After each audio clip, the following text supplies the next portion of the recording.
en 1867, la fragata Numancia, al mando de don Castro Méndez Núñez, procedente de la Guerra del Pacífico, completaba una vuelta al mundo. Por primera vez, un acorazado, un barco de vapor, hacía esta circunnavegación.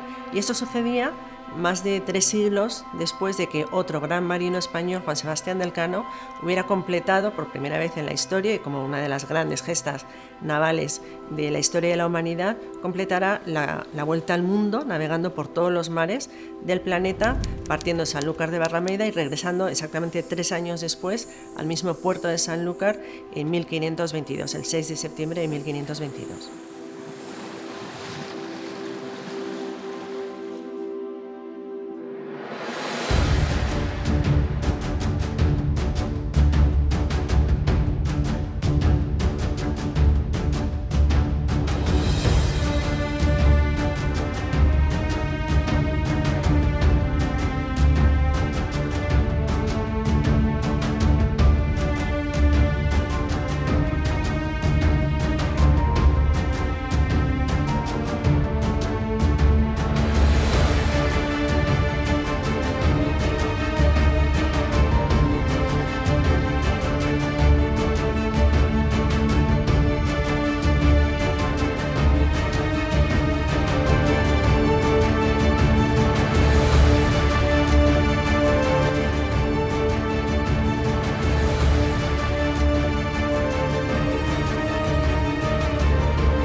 Como decía Mahan, dice, existe una marina de guerra porque existe una flota mercante.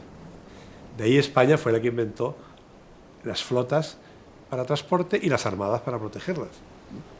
Otro punto sería la vuelta al mundo. La primera vuelta al mundo, que la culminó Juan Sebastián de Elcano, fue fruto de la vocación marítima que tenían los españoles, los castellanos, que aquello desembocó al final en la unión de los 3 continentes, de Europa, de Asia y de América.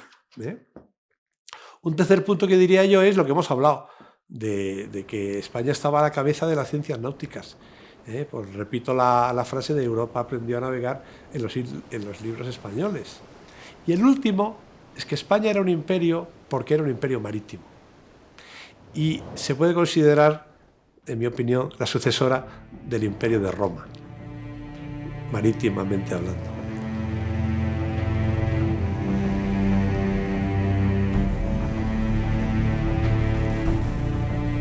Cuando Colón, al frente de una flota de buques españoles armada por los reyes católicos, llegó a América, parecía que el camino hacia las islas de las Especias, Catay y Zipango había quedado abierto.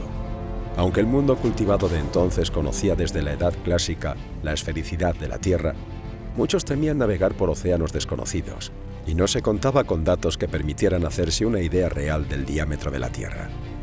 La cartografía de entonces reflejaba estos temores pintando dragones y figuras mitológicas en aquellos lugares donde no se conocían los límites oceánicos. Hoy, en pleno siglo XXI, siguen existiendo algunas personas convencidas del terraplanismo, por lo que no debe extrañarnos que hace 500 años las dudas y conjeturas fueran en ocasiones muy aventuradas. Hace 500 años se logró algo verdaderamente extraordinario, verdaderamente único, y que fue sin duda, o sea, lo repito, la mayor hazaña de la historia de la humanidad, cuyas consecuencias vivimos hoy. Cristóbal Colón, el 12 de octubre de 1492, abría un camino, una nueva ruta que permitiría a los españoles convertirse en el mayor imperio marítimo del momento. Pues en los 2 primeros viajes de Colón estaba la duda de que esas tierras descubiertas podían ser las islas que se supone que estaban delante de los grandes imperios de Zipango y Catay. Pero en el tercer viaje, cuando ya toca tierra firme por primera vez, a la altura más o menos de Cumaná, por donde la isla Margarita y demás, Ahí es cuando ya empezaron a levantarse sospechas de que aquello era algo completamente nuevo. Y esa sensación la confirmaron los viajes menores o de rescate o los viajes andaluces y el tercer viaje de Colón, en que ya tocó tierra firme en la zona del Istmo, desde Panamá hasta el Yucatán, y eso ya puso de relieve que eso no era Asia ni mucho menos, que eso eran tierras nuevas.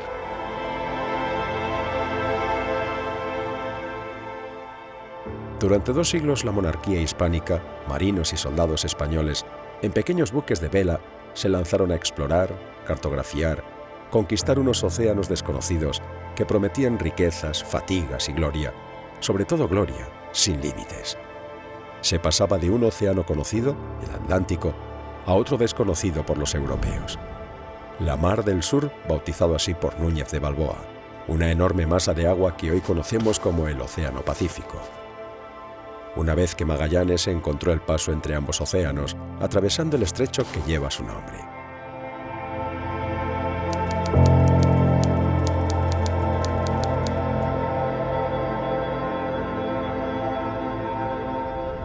El portugués Fernando de Magallanes había visitado la India y Malaca entre 1505 y 1511, siguiendo la ruta portuguesa que bordeaba África.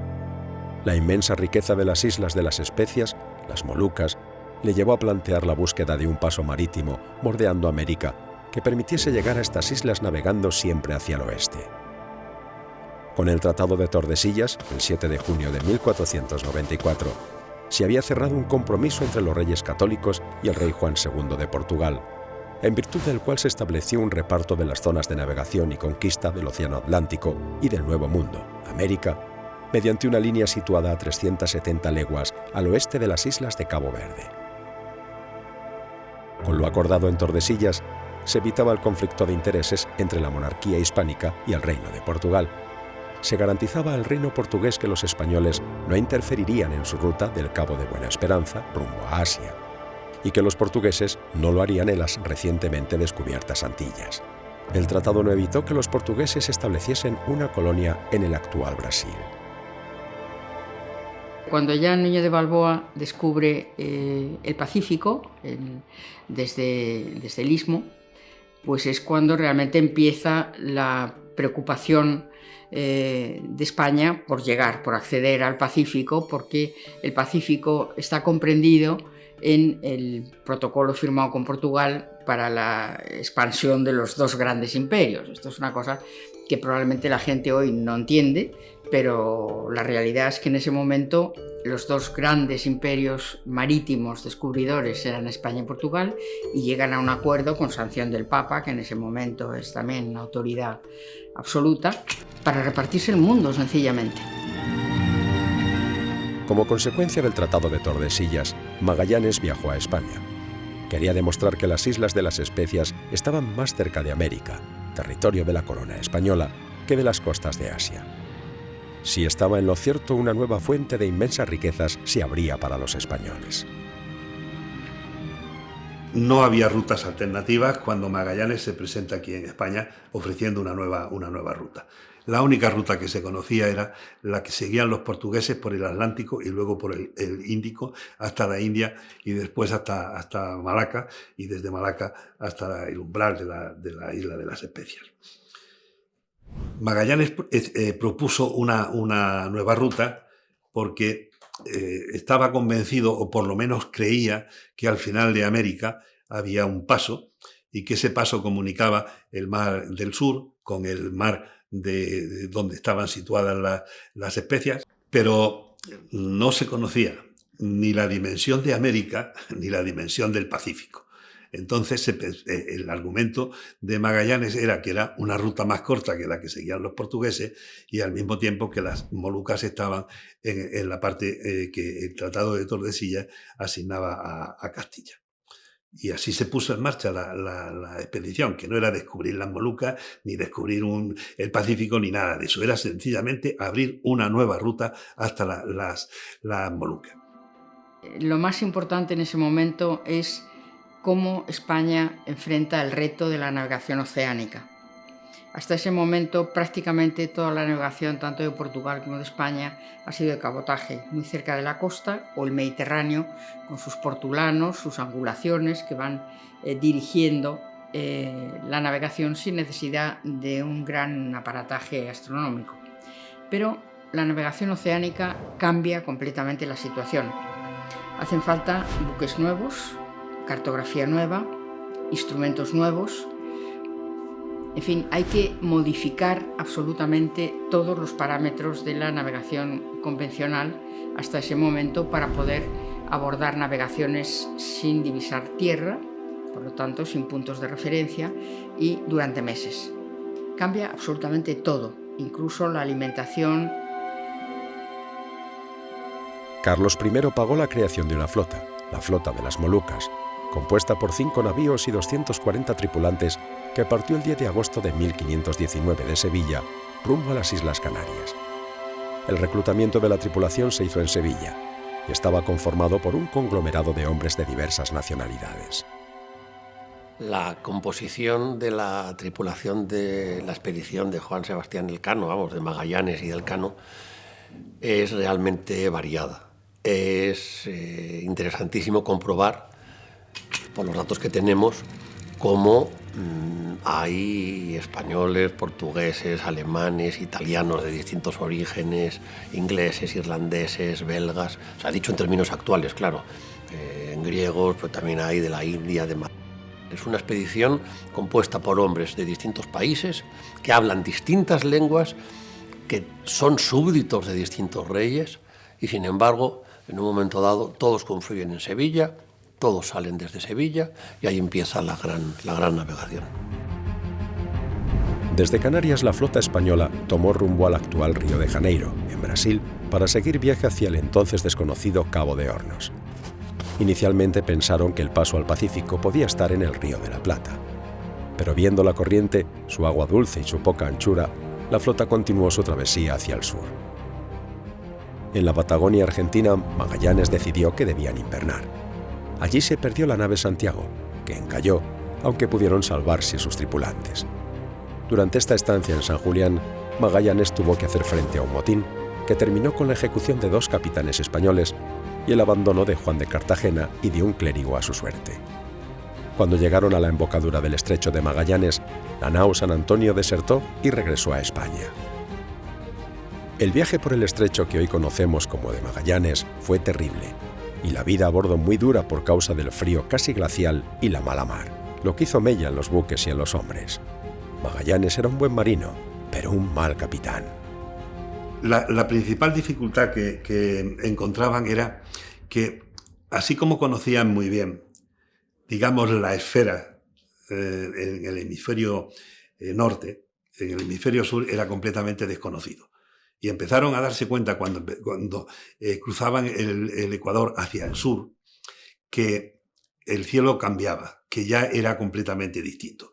Y tenían que aprender a localizar y a singularizar esas constelaciones.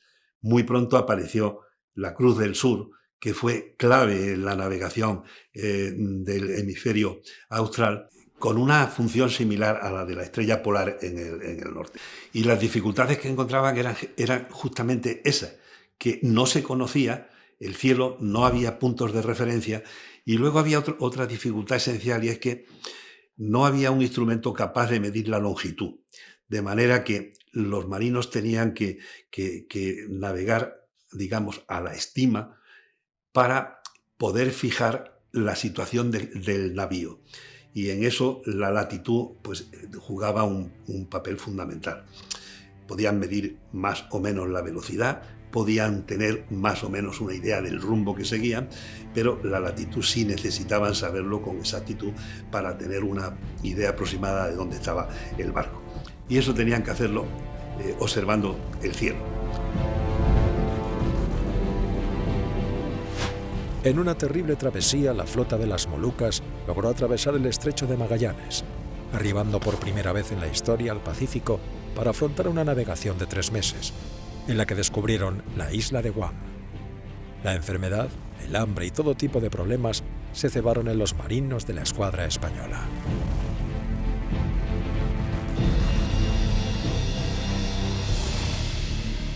tributo diezmaba las dotaciones, pero con una velocidad exagerada. Pero luego había otros métodos, había otras formas de inconvenientes, como eran las deserciones, había detenciones si entrabas en costas que no eran castellanas, sino portuguesas, había ejecuciones, había, en fin, otro tipo de enfermedades. Es un océano muy peligroso y con un retorno muy difícil por las corrientes desde Filipinas, que es donde ya España se asienta como punto de dominio del Pacífico. Es muy difícil retornar a América, hasta que Urdaneta descubre el tornaviaje muy al norte, elevándose mucho en la latitud para alcanzar California. Y hasta ese momento realmente las pérdidas en el Pacífico son muy grandes. Las expediciones que se producen antes del tornaviaje generalmente son fracasos importantes. Podemos entonces hablar de una España en el Pacífico en el siglo XVI. El 7 de abril de 1521 llegaron a la isla filipina de Cebú, donde encontraron una calurosa acogida por parte de su rey Humabón, que fue bautizado en compañía de su esposa. Sin embargo, Magallanes contravino las órdenes reales, se involucró en un conflicto entre reyezuelos filipinos, atacó a Lapu-Lapu, rey de Mactán y adversario de Humabón. En este combate, desastroso para los españoles, perdió la vida el portugués. Tras este fracaso, el rey Humabón, viendo que los españoles no eran tan poderosos como parecía, decidió tenderles una trampa. Los atrajo con excusa de un banquete y mató a los españoles que habían desembarcado. La expedición, ya sin Magallanes, con rumbo sur y mandada por Juan López Carballo, llegó a la isla de Bohol. Las bajas sufridas hacían imposible navegar con 3 barcos, por lo que prendieron fuego a la Concepción, embarcando lo que quedaba de las tripulaciones en la Victoria y la Trinidad.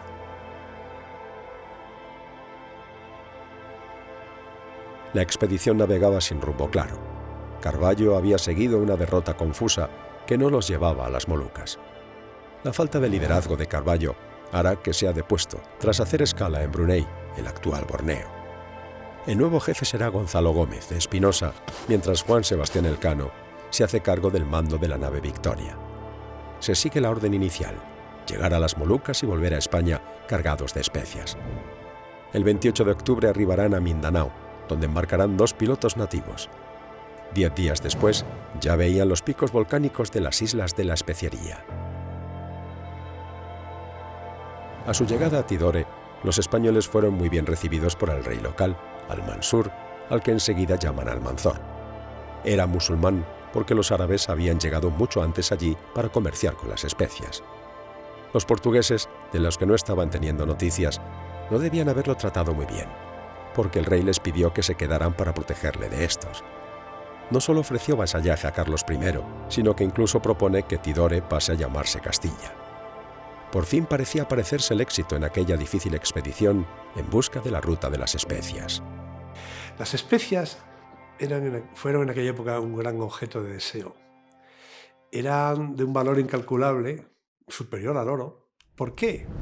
Pues porque aderezaban los alimentos, evitaban los malos olores. En aquella época no había métodos de refrigeración. Les daban otro sabor, les daban otro color, otra forma. Y encima tenían propiedades medicinales, con lo cual su valor era impresionante. De hecho, de las 5 naos de la expedición Magallanes-Elcano, que solo llegó la Victoria, como todos sabemos, la Victoria llegó con 32.000 kilos de especias, cuyo precio, que creo que fueron 8 millones de maravedíes, superó con creces el coste de la propia expedición. O sea, imagínate el valor que tenían. Estando en Tidore tuvieron noticia de que una armada portuguesa navegaba para apresarlos. Portugal desde hacía 10 años se atribuía la posesión de las Molucas, aunque no había podido aún tomar posesión de ellas, salvo la fundación de un almacén en la isla de Ternate.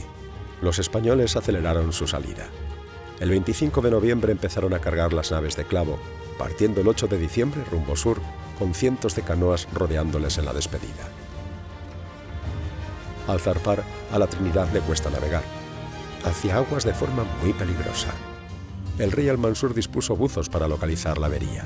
Por fin descubren que el problema es más grave que una simple vía de agua. Tiene la quilla partida y un agujero en el casco. Lo obligaba a descargar la nave y vararla en seco. La reparación de la Trinidad iba a precisar meses. Ante el riesgo de que esa armada portuguesa llegara en cualquier momento, contra la que no tendrían ninguna opción de luchar por su inferioridad numérica, se dispuso que la Victoria zarpara de regreso a España rumbo oeste, mientras que la Trinidad, una vez quedara reparada, intentaría volver cruzando el Pacífico, pero fueron capturados por los portugueses. Elcano tomó la decisión de dirigirse al sur para evitar los monzones contrarios reinantes, confiando en que encontraría vientos que le dirigieran al Cabo de Buena Esperanza. Juan Sebastián Elcano, que es para mí el héroe necesario, es decir, es el gran personaje de la segunda parte de la gran expedición al Maluco, Elcano empieza a navegar otra vez a la española, como si dijéramos. Magallanes había navegado a la portuguesa, sin consultar a las dotaciones, sin prestar atención a consejo de nadie. Era un personaje muy conflictivo, muy difícil, pero Elcano lo primero que hace es consultar sus dotaciones. Esto es lo que hay. Ya no queda más que la Victoria. Se redujo la carga de clavo de la Victoria de unos 700 a unos 600 quintales, unas 27 toneladas. El 21 de diciembre de 1521 zarparon con 47 tripulantes y 13 indígenas, con velas nuevas, en las que se lucía una gran cruz de Santiago y la inscripción: «Esta es la figura de nuestra Buenaventura». La emocionante despedida entre ambas tripulaciones nos la cuenta Pigafetta. Los nuestros nos acompañaron en su chalupa tan lejos como pudieron, y nos separamos al fin llorando.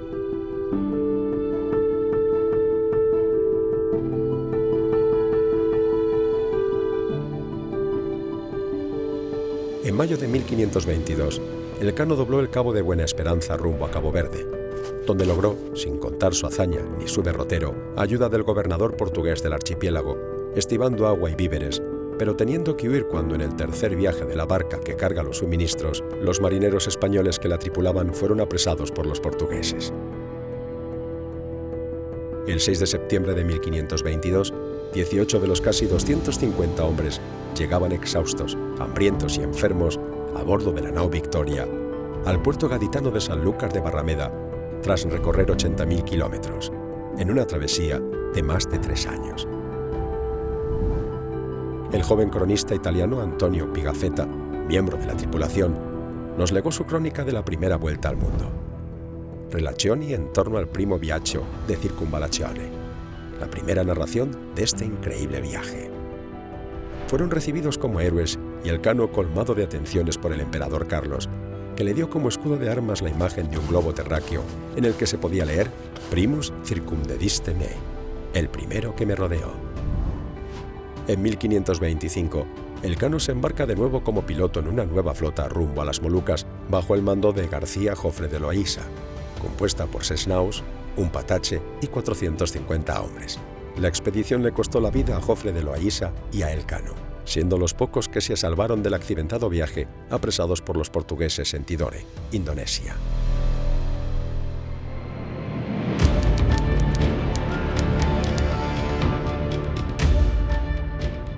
A lo largo de varios siglos se puede ver cómo la monarquía hispánica, los españoles, desarrollaron una continua, decidida y arriesgada actividad naval, cartográfica, exploradora, científica y también comercial, para conocer en su totalidad una enorme masa de agua y las tierras que bañaba que, no sin motivo, durante siglos fue conocido como el Lago Español.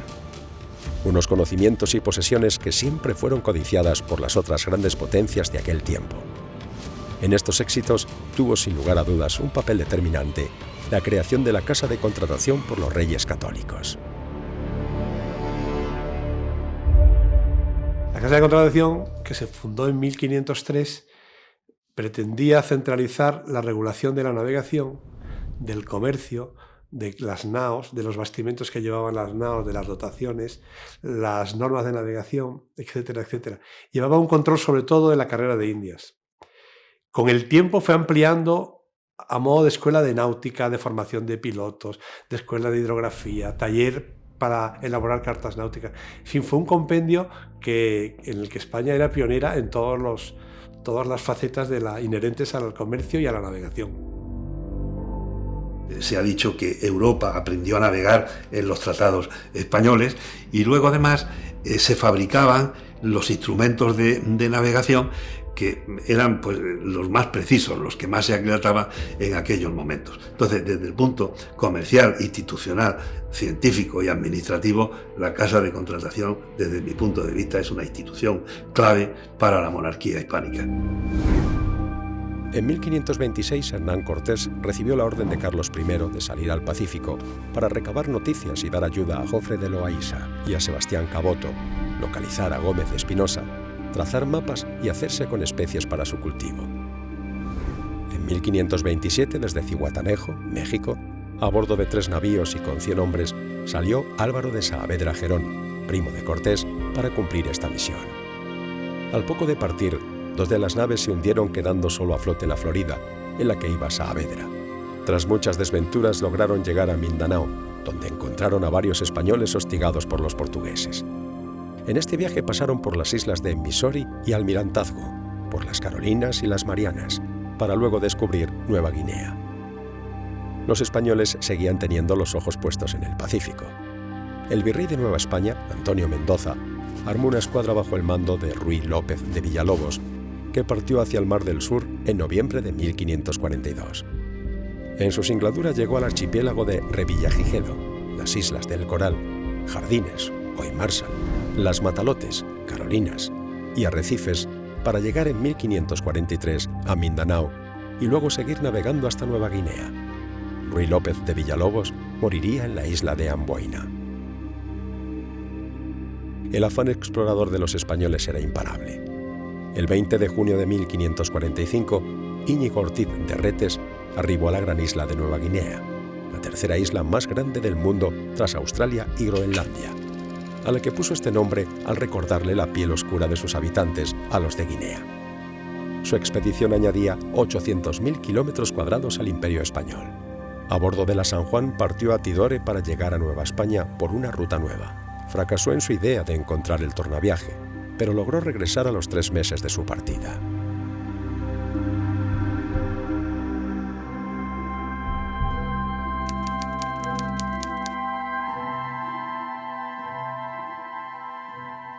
Si tenemos que hablar de uno de nuestros grandes marinos, no podemos olvidar a Andrés de Urdaneta.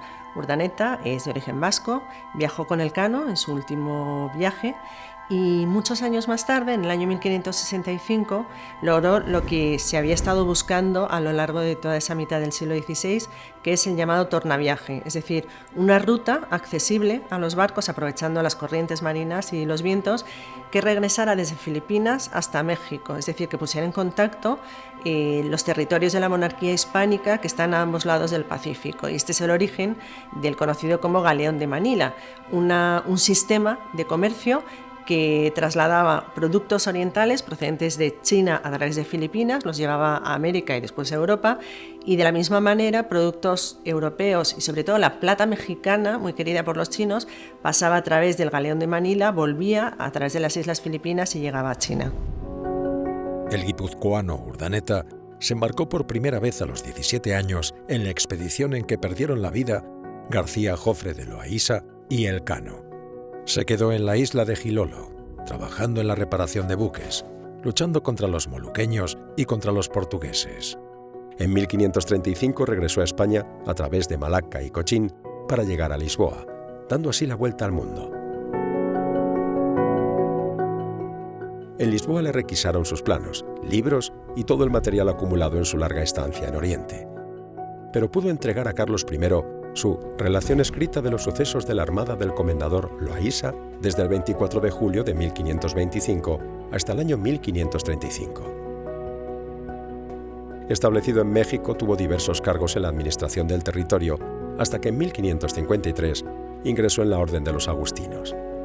La petición de Felipe II preparó una nueva expedición transpacífica escribiendo: derrotero de la navegación que debía hacerse desde Acapulco para las islas de Poniente, dirigiendo la construcción de una flota y proponiendo para que la mandase a un guipuzcoano de Zumárraga, Miguel López de Legazpi.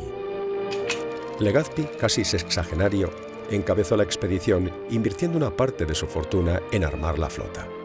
La expedición salió del puerto de Navidad, en Jalisco, el 21 de noviembre de 1564, con Urdaneta a bordo como director náutico y espiritual, bajo el título de Protector de los Indios. Partían rumbo a Nueva Guinea, pero a 100 leguas de la costa debían abrir los sobres lacrados con sus instrucciones que les habían entregado en la Audiencia de México. Tenían que ir a las Filipinas. En su viaje descubrieron las islas de los Barbudos, Marshall, Placeres, Pájaros, Corrales y Jardines, llegando a las islas de los Ladrones, Marianas. En febrero arribaron a las Filipinas, recorriendo el archipiélago. Esta expedición fundó el primer asentamiento español en el Islario, en Cebú. Desde aquí iba a partir el tornaviaje encargado a Urdaneta y al nieto de Legazpi, Felipe Salcedo. Legazpi llegaría a Luzón el 24 de junio de 1571, fundaba la ciudad de Manila, desde donde 300 soldados españoles comenzaron la conquista de todas las Filipinas, 7.000 islas, quedando solo fuera de la soberanía de España las islas del sur de Mindanao y Joló. Las Filipinas fueron españolas por más de 3 siglos, hasta 1898, al igual que la isla de Guam. Los intentos de encontrar el tornaviaje habían sido infructuosos. El Patache San Lucas, mandado por Alfonso de Arellano, separado de la expedición de Legazpi, emprendió viaje de regreso en abril de 1565, llegando a Acapulco el 17 de julio, completando la primera travesía oeste-este 2 meses antes del tornaviaje de Urdaneta. El gran problema no es ya encontrar la ubicación de las islas de las Especias, sino encontrar el tornaviaje, es decir, la ruta que pudiera llevar desde Asia hacia América, navegando hacia el este. Y se genera un gran aluvión de viajes que tienen la novedad de salir desde América, no ya desde España, tratando de encontrar esa nueva ruta y explorar la inmensidad del Pacífico. Cuando se encuentra el tornaviaje por Urdaneta, eso ya se queda claramente delimitado como un espacio español, y en rigor yo creo que desde ese momento el Pacífico es un lago español, porque hasta el siglo XVIII ahí no aparecen los europeos. Urdaneta lo logró a bordo de la San Pedro. Partió el 1 de junio de 1565, cruzando por las islas de Samar y Luzón. Por el estrecho de San Bernardino abandonó el archipiélago filipino, saliendo a mar abierto rumbo al norte. Un mes más tarde estaba frente a Taiwán y el 3 de agosto al norte de Japón, navegando luego hacia el este, evitando los vientos alisios y aprovechando la corriente marina del Kuroshio, para llegar el 8 de octubre a Acapulco, tras 130 días de viaje y tras recorrer casi 1.900 leguas. Urdaneta viajó a España y entregó a Felipe II los mapas, libros de navegación y toda su documentación. El tornaviaje ya era una realidad. El galeón de Manila es el resultado de todas estas expediciones. El llamado galeón de Manila tiene varios nombres, según desde donde lo veamos. Si lo vemos desde las costas mexicanas, era el galeón de Manila, o la nao de Manila, o la nao de China, porque traía productos chinos. Si lo vemos desde Manila, es la nao de Acapulco, o el galeón de Acapulco, porque salía de allí y llegaba desde allí. Y el llamado tornaviaje, cuando se consigue descubrir cómo volver por el mismo camino, que se podía hacer el viaje recorriendo todo el Océano Pacífico, de este a oeste y de oeste a este. Es decir, de América a Asia y de Asia a América, pasando por Oceanía. Un mundo nuevo se abría para los españoles.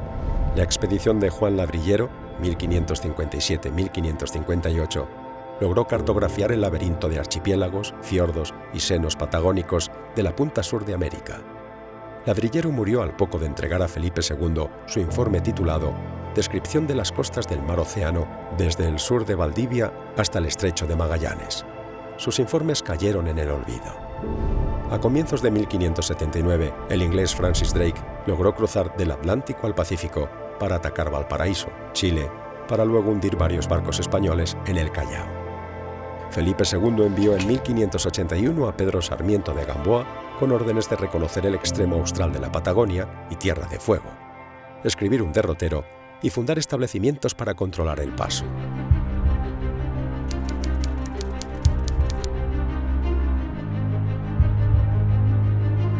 Con solo 20 años, el leonés Álvaro de Mendaña fue designado por su tío, el gobernador interino de Perú, para encabezar una arriesgada expedición para explorar el Pacífico meridional más allá de las Filipinas. Salieron del Callao en noviembre de 1567. En febrero llegaron al archipiélago de las Salomón, a Guadalcanal, para volver pasando por las islas de Marshall y recabar en la de Wake, y finalmente llegar a la Baja California recorriendo las costas mexicanas. Pudieron reparar sus maltrechas naves en el puerto de Realejo y luego llegar al Callao el 11 de septiembre de 1569.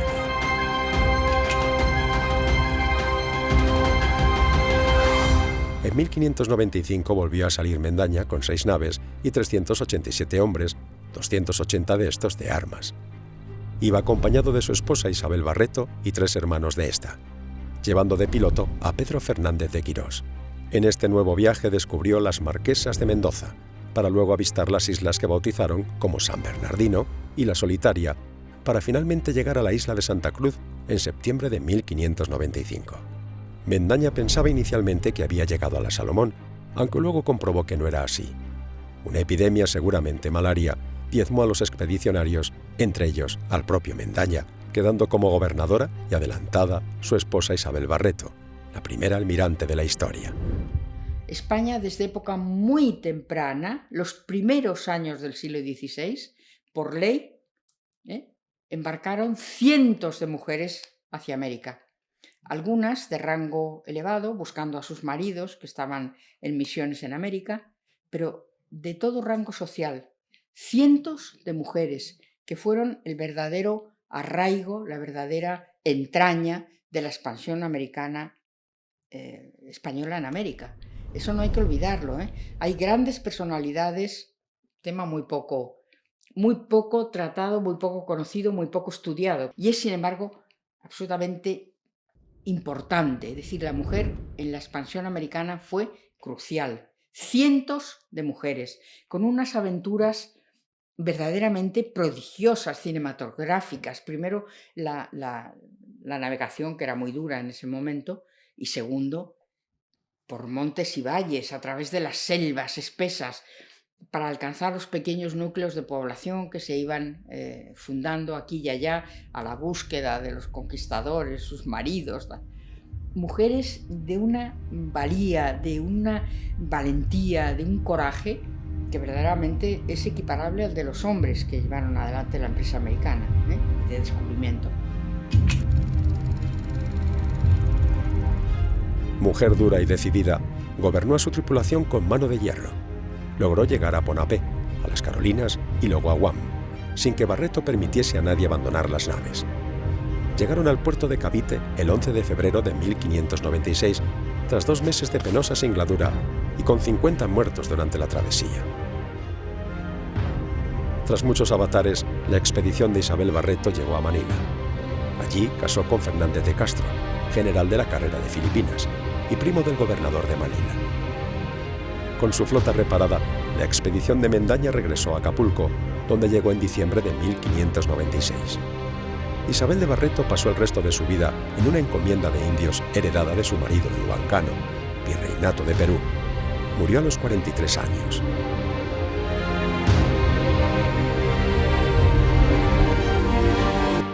Además de Isabel de Barreto hubo virreinas, hubo gobernadoras, hubo terratenientes, hubo soldados, la monja Alférez, hubo muchísimas mujeres, muchas conocidas y otras que permanecieron en el anonimato.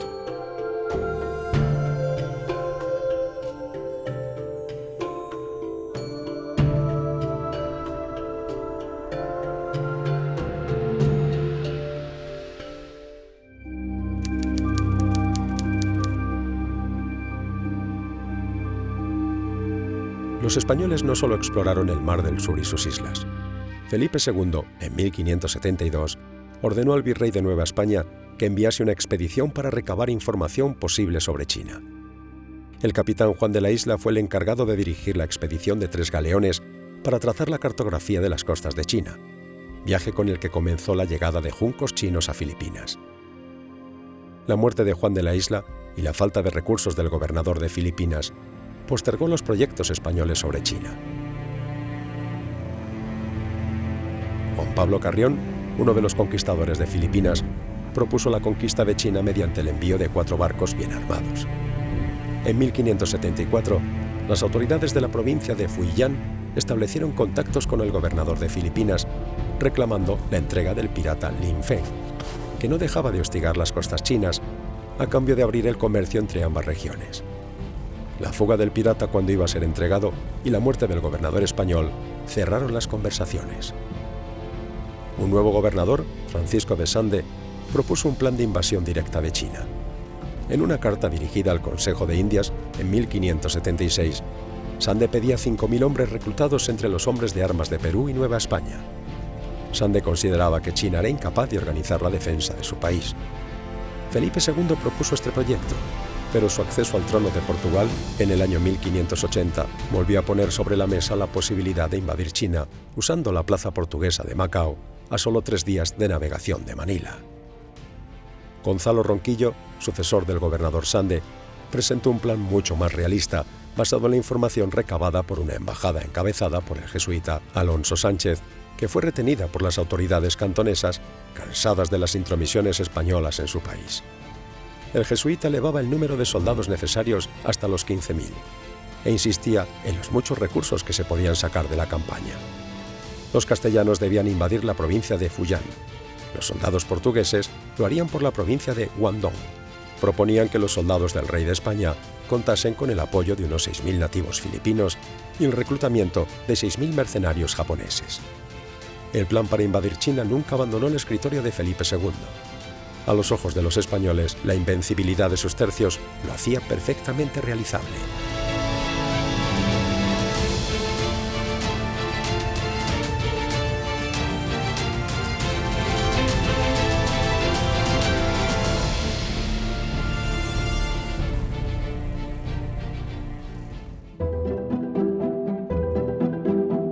El comercio entre Macao y Manila creció a pesar de estar oficialmente prohibido.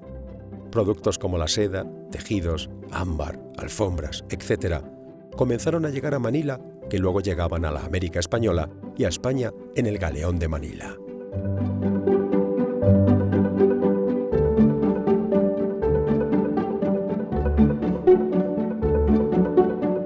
Una parte muy importante de la plata americana, sobre todo en época de Felipe II, fue a China, a pagar los materiales de la nao de Acapulco, que es la primera gran globalización entre Oriente y Occidente. Porque curiosamente, no sé si esto se sabe o no se sabe, España pagó todos los materiales que compraba en China en moneda acuñada, de las cecas de Perú, de México, con la efigie de los reyes, que era la gran pasión de los chinos, hasta el extremo de que Inglaterra y Holanda, que son los 2 grandes competidores de España en esa área, tienen que pagar con moneda española, tienen que comprar a España moneda acuñada para pagar sus productos.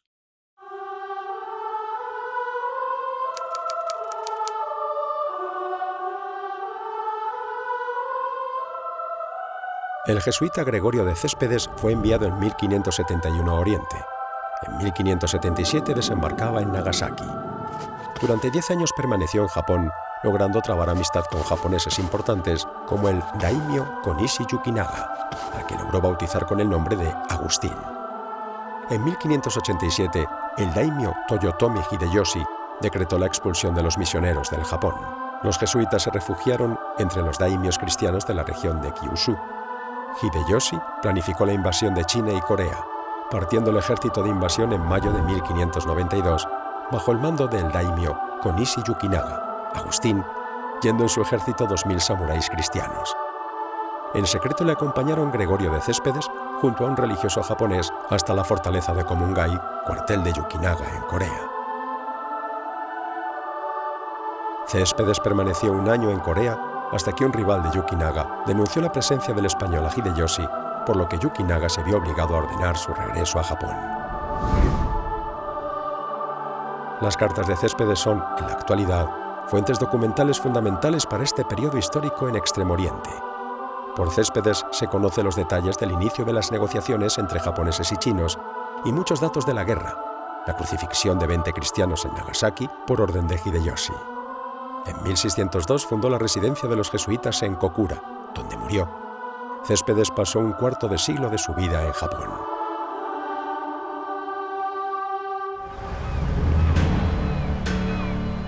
Sebastián Vizcaíno, extremeño, hombre de tierra adentro, tras participar en la campaña de Portugal de 1580, embarcó para Nueva España en 1583. Dedicado al comercio, en 1596 embarcó en Acapulco, encomendado por el virrey Luis de Velasco para buscar puertos seguros para el galeón de Manila. Vizcaíno tomó posesión de la Baja California, que llamó Nueva Andalucía, para descubrir en 1602 la bahía de Monterrey y en 1604 la bahía de San Francisco. Por sus muchos méritos, en 1611 fue nombrado primer embajador de España en Japón. En su viaje realizó importantes aportaciones cartográficas para el conocimiento de las costas del Japón. El interés de los españoles por Asia nunca desapareció durante la Edad Moderna. En 1596, el gobernador español de Filipinas envió una expedición para ayudar al rey de Camboya, Apran, destronado por el rey de Siam, a través de la cual se tuvo noticias de esta ciudad. En 1601, el franciscano español Marcelo de Rivadeneira citaba la existencia de una gran ciudad en el reino de Camboya en su libro Historia de las Islas, el Archipiélago y Reinos de la Gran China, Malaca, Siam, Camboya y Japón. En 1604, el misionero dominico Gabriel Quiroga de San Antonio daba noticias del templo camboyano de Angkor Wat, describiendo sus enormes dimensiones, sus muros labrados, sus canales y puentes. Al comienzo del siglo XVII, en el Imperio español seguía sin ponerse el sol. Sus tercios eran los dueños de todos los campos de batalla.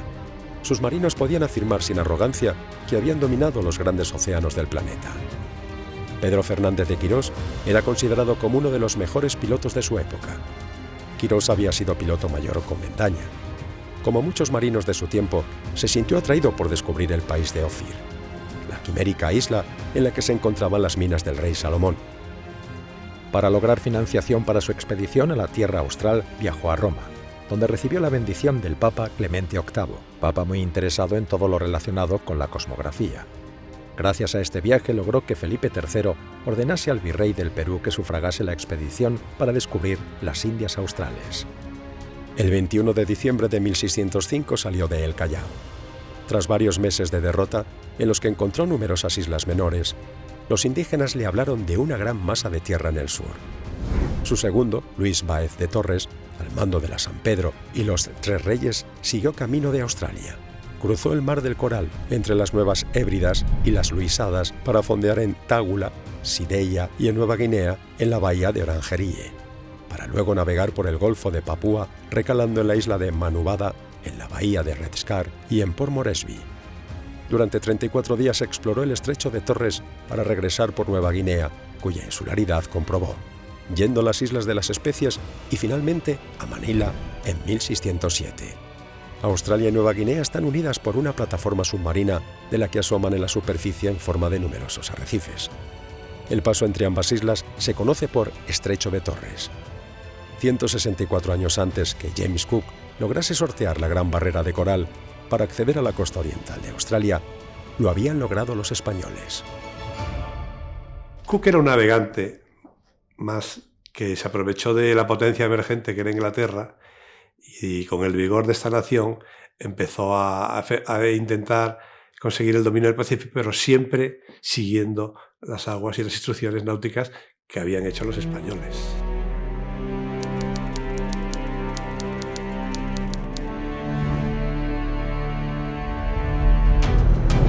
En 1704, el marino escocés Alexander Selkirk iba enrolado en un barco corsario que navegaba por las costas de Chile.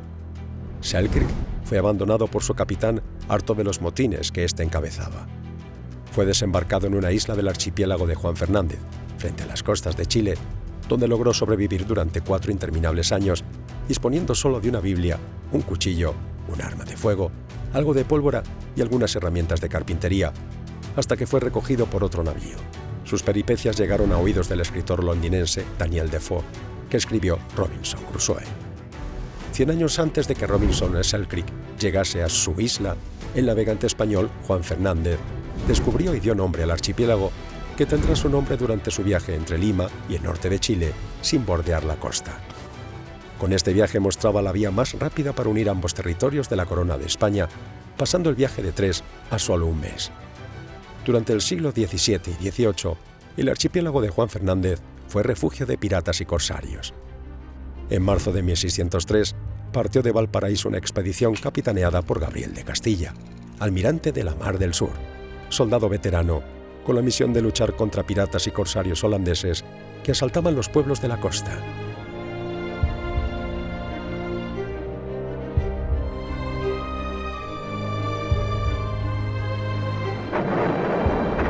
Una tormenta empujó a su flota, el Jesús María, Nuestra Señora de la Visitación y el Nuestra Señora de las Mercedes, hacia el sur, llegando cerca de la Antártida. Estos marinos españoles fueron los primeros en ver la superficie helada del Polo Sur, 160 años antes que a estas latitudes llegara el inglés James Cook en 1773. En 1988, en la isla Decepción del archipiélago de las Shetland, se inauguró la base antártica Gabriel de Castilla del Ejército de Tierra español.